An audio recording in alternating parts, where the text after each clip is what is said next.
నా తండ్రి చాలా తెలివైనవాడు.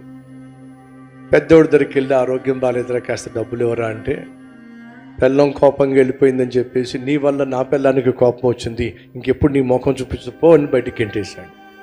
రెండో వాడి దగ్గరికి వచ్చి నాకు మోకాలు నొప్పులు వచ్చినాయిరా కాస్త ట్రీట్మెంట్ చేయించరా డబ్బులు కావాలి అంటే, నాకు ఉన్న ఖర్చులకే నా డబ్బులు సరిపోవట్లేదు, నీ ట్రీట్మెంట్ నేనేం చేస్తాను పో బయటకని గెంటేశాడు. కూతురు దగ్గరకు వచ్చి అమ్మా నాకు ఆరోగ్యం బాగాలేదు తల్లి అని చెప్పంటే, నాన్న ఇప్పుడు నీకు వచ్చిన కష్టం ఏమిటి? ఏం లేదమ్మా, ఈ ట్రీట్మెంట్కి కాస్త డబ్బులు కావాల్సి వస్తుంది, ఏదైనా సహాయం చేస్తావా?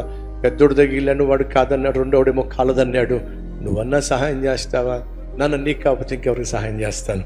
గబగబా వెళ్ళి డబ్బులు తీసుకొచ్చి తన ముందు పెట్టి, ట్రీట్మెంట్ కోసం ఈ డబ్బులు వాడుకోనన్నా, ఇంకేదైనా కావాలంటే చెప్పు నాన్న నేను సర్దు పెడతాను అని అంటే సంచి మొత్తం తీసి ముందు పెట్టాడు. అమ్మా నాకు నిజంగా ఆరోగ్యం బాగోక కాదమ్మా, బుద్ధి ఏమిటో తెలుసుకుందాం అని చెప్పి పెద్దోడి దగ్గరికి వెళ్తే గెంటాడు, రెండోడి దగ్గరికి వెళ్తే గెంటాడు. నువ్వేమో ప్రేమతో అంగీకరించి ఆ ట్రీట్మెంట్ డబ్బులు ఇచ్చావు. మా బ్యాంక్లో చాలా బ్యాలెన్స్ మిగిలిపోయిందమ్మా, ఎప్పుడేమైపోతుందో నాకు తెలియదు కాబట్టి ఈ సంచి నిండా లక్షల రూపాయలు, కోట్ల రూపాయలు తీసుకొచ్చానమ్మా. నన్ను నువ్వు అంగీకరించావు కాబట్టి కార్డు కూడా ఉందమ్మా, ఎంత కావాలంత డ్రా చేసుకో.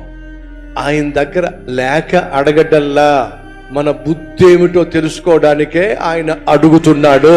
ఆయన దగ్గర ఉన్నది మనకి ఇవ్వాలంటే మన బుద్ధి ఆయనకి తెలియాలి. కృతజ్ఞత ఉంటే దేవుడు ఏం చేస్తాడు? ఆయన దాచిపెట్టిందంతా మనకిస్తాడు. ఈ రీల్ లైక్ చేయండి, అనేక మందికి షేర్ చేయండి.